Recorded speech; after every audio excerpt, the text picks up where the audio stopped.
Bonsoir et bonjour à tous chers abonnés, un grand classique au menu de cette vidéo, dont vous pouvez voir la bande-annonce ici et je rajouterai le lien en description, qui est SOS Fantôme ou Ghostbusters en américain, et qui est un grand classique des années 80 puisque sorti en 1984 et plus précisément le 12 décembre 1984 chez nous en France, réalisé par Ivan Reitman, grand réalisateur de comédie, avec au casting, eh bien, on a Bill Murray dans le rôle du Dr Peter Venkman, on a Dan Aykroyd dans le rôle du Dr Ray, on a Harold Ramis dans le rôle du Dr Egon Spengler, mais aussi Sigourney Weaver dans le rôle de Dana Barrett, Rick Moranis dans le rôle de Louis Tully, William Atherton, grand comédien de théâtre, qui se retrouve aussi dans cette comédie,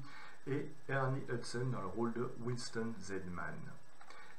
A noter aussi la musique, quand même, signée Elmer Bernstein, un grand compositeur, particulièrement d'un film de guerre que j'adore, qui est le pont de Remagen, et qui se retrouve à faire à la BO de ce film.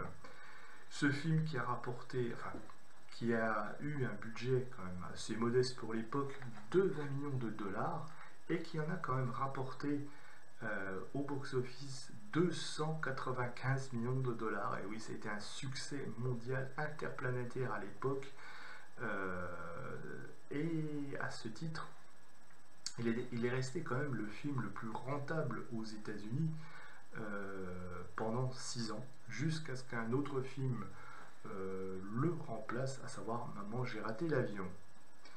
C'est pas oublier aussi la chanson du film, la chanson du film qu'on connaît, dont le disque, moi je l'avais, c'est la chanson de Ray Parker Jr., qui est quand même restée dans les charts aux États-Unis pendant 3 semaines à peu près, au sommet des charts, et dont Ivan Reitman a fait le clip. Il faut savoir aussi que le rôle qui est tenu par Ernie Hudson, j'ai envie de dire le 4e Ghostbusters, aurait dû être à l'époque incarné par Eddie Murphy.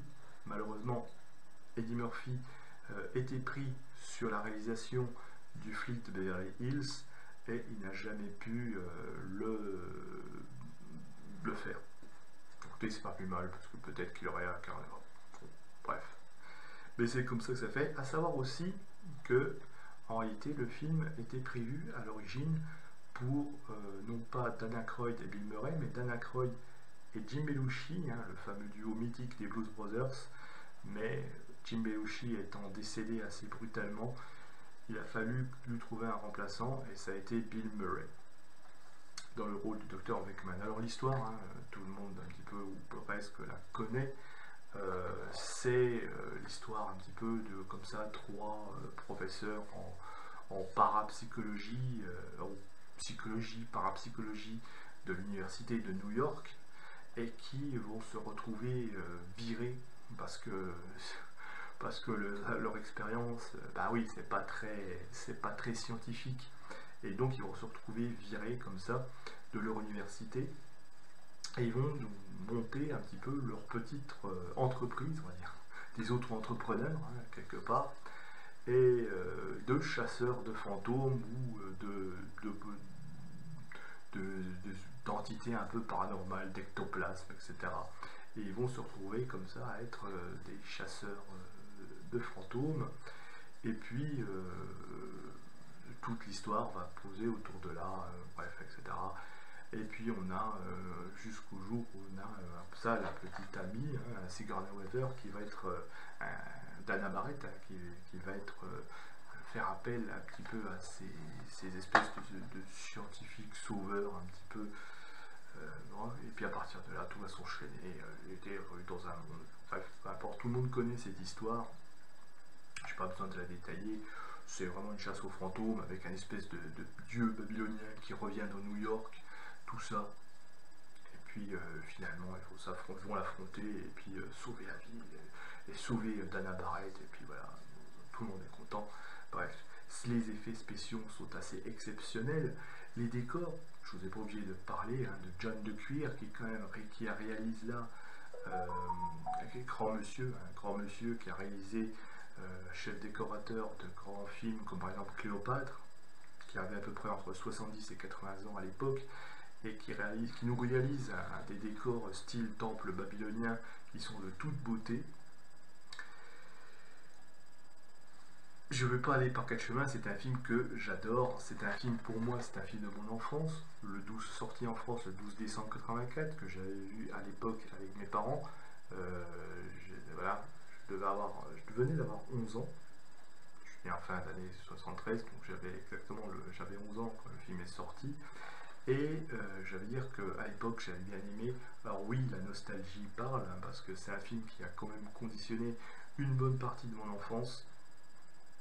On a tous aimé. C'est une comédie fantastique, parce que c'est, voilà, avec un petit côté horrifique, il y a tout ce que peut plaire un gosse. C'est-à-dire qu'il y a des fantômes, il y a des chasseurs de fantômes, on rêve un peu la voiture, il y a une voiture voilà, qui fait un peu une sorte de pompier comme ça, avec le logo No Ghost sur la porte.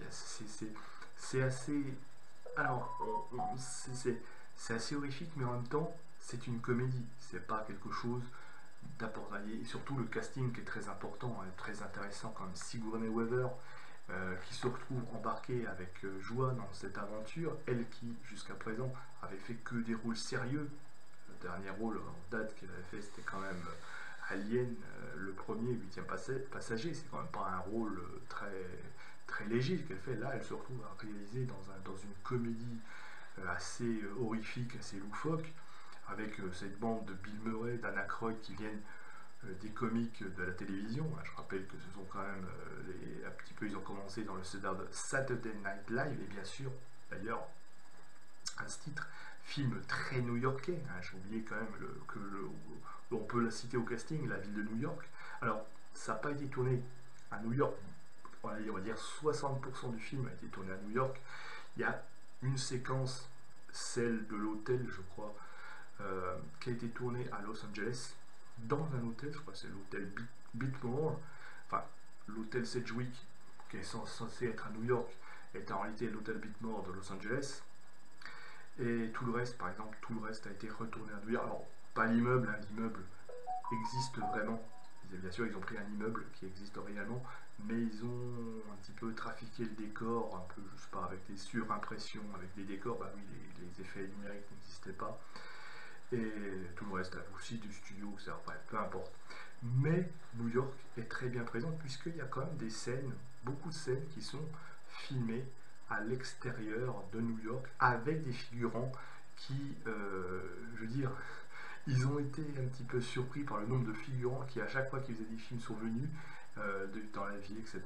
Et un petit peu pitié pour William Atherton, qui joue le rôle du, je sais pas, cette espèce de commission de l'environnement, qui a subi les foudres des fans, puisqu'il s'est fait insulter. Enfin bon, c'est assez, voilà, des fans un peu hardcore qui ont insulté le pauvre William Atherton, qui est pour rien, mais qui est un grand comédien de théâtre.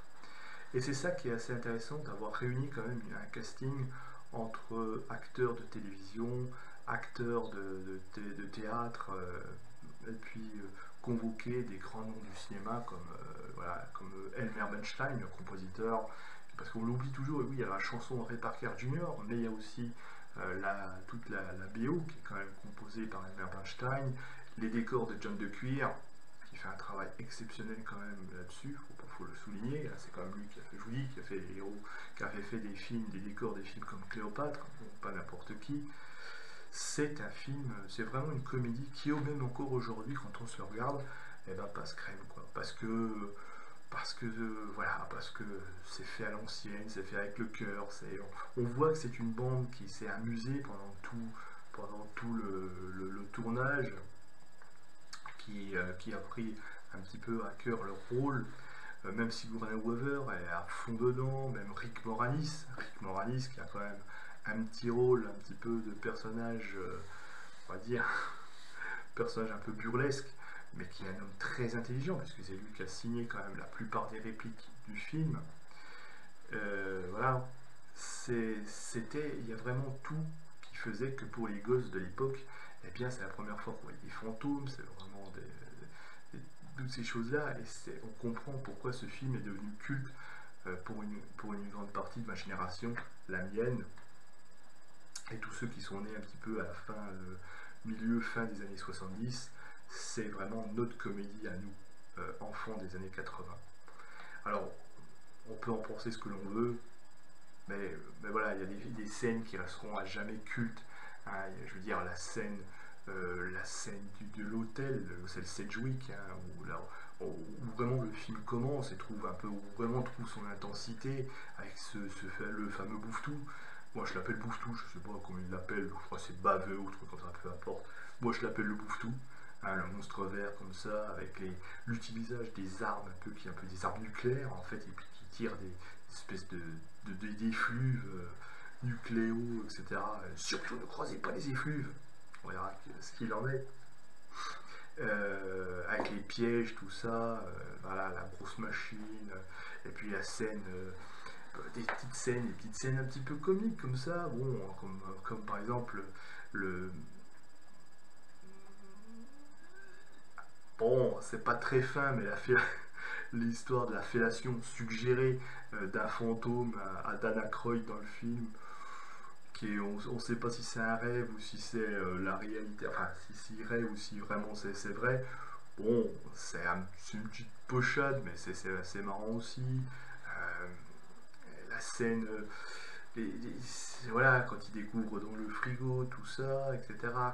La scène à la fin avec l'espèce de bonhomme chamallow, le dieu qui revient, tout ça, c'est vraiment des scènes iconiques qui plaisent aux enfants, qui plaisent aux familles, etc. Parce que Ivan Reitman a voulu faire une comédie horrifique qui ne soit pas non plus un film d'horreur classique, mais faire quelque chose entre les deux, quelque chose à la fois fantastique et à la fois en même temps, on va dire, marrant. Voilà. Et c'est peut-être ça qui fait le succès de ce film, c'est qu'il ne se prend pas la tête, on sait que c'est du faux, et on rentre dedans tellement c'est bien monté. Et puis c'est bien interprété, les répliques font mouche, et puis il y a de l'action, il y a de l'aventure, on suit comme cette bande de chasseurs de fantômes dans les rues de New York. D'ailleurs, tous les décors, je veux dire la caserne, le lieu, leur quartier général, c'est une vraie caserne qui existe à New York. Je suis allé la voir, enfin je ne suis pas rentré dedans, mais on la voit à New York quand on passe devant. Il y a même des photos aussi, parce qu'évidemment, il y a les fans qui auront peut-être un peu moins aujourd'hui, bien que le film a été relancé avec les remakes qu'ils ont fait plus récemment, là je crois avec Ghostbusters l'héritage, mais voilà, on retrouve les lieux, on retrouve le Lincoln Center, avec cette scène un petit peu romantique entre le docteur Weckman et puis Sigourney Weaver, tout ça, où ils se donnent rencard, et puis tout New York est quand même bien représenté de ce film, hein. Je vous dis 60% du film est quand même fait dans New York. Et ça se sent qu'il y a ce ton un petit peu new-yorkais. Hein. On est moins bling-bling que dans les films hollywoodiens qui se passent de l'autre côté de la côte ouest, mais on montre qu'il y a quand même du texte, qu'il y a quand même du cœur, qu'il y a quand même. C'est intelligent, c'est bien écrit, il y a des bons effets spéciaux, il y a des belles scènes. Il y a la scène de la bibliothèque, hein. J'avais oublié aussi la scène de la bibliothèque, d'ouverture, avec cette espèce de fantôme, peut-être la scène la plus horrifique, la façon dont la caméra se déplace comme ça, avec cette lumière, un peu, c'est assez particulier. Et puis bien sûr, le gros fantôme, l'espèce de femme qui se déplace comme ça, tout ça, voilà.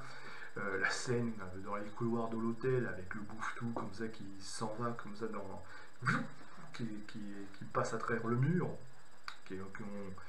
que d'ailleurs il regrette un petit peu de ne pas avoir eu les effets numériques à l'époque, on aurait pu donner cet aspect de slime dégoulinant, mais bon, il fallait faire avec, mais qui est très bien réalisé pour l'époque.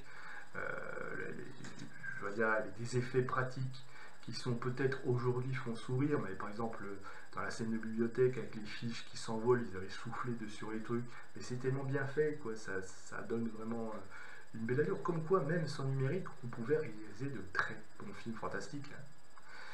Eh bien voilà, il nous donne comme ça une bonne petite comédie. Si vous n'avez jamais vu SOS Fantôme, Si vous n'avez jamais connu les années 80 et si vous voulez vous taper des barres de rire en même temps qu'une belle aventure horrifique, foncez sur ce film. Le remake qu'ils ont fait avec les rues, pourquoi pas, oui, l'héritage, bon, chacun y pense ce qu'il veut, moi j'adore, bon, celui-là restera toujours dans mon cœur. Alors savoir que Ivan Reitman, avec la même actrice, a créé une suite, hein, avec Ghostbusters SOS Fantôme 2, en français, qui est pas mal, mais bon, qui comporte des bonnes scènes aussi. Vous savez, la fameuse rivière de slime qui passe dans New York, mais je trouve quand même qu'ils n'arriveront jamais à détrôner le premier SOS Fantôme. Il y a toute une ambiance, les années 80, c'est comme ça, il y a tout, il y a l'équipe, etc. Bref, ce sera toujours un petit peu l'un de mes films fétiches, tellement il est excellent. Et puis le casting, je vous dis, qui est génial, quoi. Qui est génial, quoi. Même les rôles secondaires, même les petits rôles, même Rick Moranis, quoi. C'est lui quand même qui a quand même écrit la plupart des répliques, hein, et son sens de l'autodérision.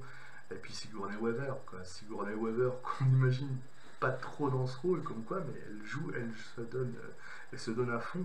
Elle vraiment, elle prend son rôle très à cœur. Et puis les trois, on sent que Bill Murray, Dan Aykroyd, Harold Ramis. Alors certains disent qu'il y avait quelques tensions sur le plateau. Moi, dans l'ensemble, on voit quand même qu'ils s'accordaient quand même assez bien, quoi. Le seul regret, c'est de ne pas avoir peut-être Dan Aykroyd et Jim Belushi qui auraient dû jouer ensemble. Bon, ça, c'est voilà, les fatalités de la vie. Bref, un bon petit divertissement sympa, toujours intemporel, avec des effets spéciaux qui sont quand même au top, même si, comme quoi, on voit que même on n'est pas encore dans le numérique. Alors, des fois, il y a des petits effets. Alors, les incrustes qu'il y a au-dessus des immeubles, un peu les éclairs, c'est vrai que c'est pas terrible toujours. Mais bon, ouais, c'est l'époque qui veut ça. Par contre, c'est très bien peint, c'est très bien, les matte painting qui sont magnifiques, quand même. Mais franchement, c'est excellent. Voilà, SOS Fantôme de Jason Reitman, qui réalisera ensuite d'autres films qui sont pas moins intéressants. Hein. Je pense à quand même Un flic à la maternelle ou alors Jumeaux. C'est vraiment un très très bon réalisateur, malheureusement. Ouais. Voilà, grand film, très grand film à revoir et à posséder dans votre vidéothèque si vous ne l'avez pas. Et si, voilà, je sais pas, si moi je l'ai en DVD, il doit être en location, etc. Bref. Sur ce, mes amis, eh bien, je vous souhaite bon visionnage, likez, partagez cette vidéo, dites-moi si vous aimez ce film, si vous avez envie de le revoir, et puis moi on se dit à bientôt pour un prochain film à analyser.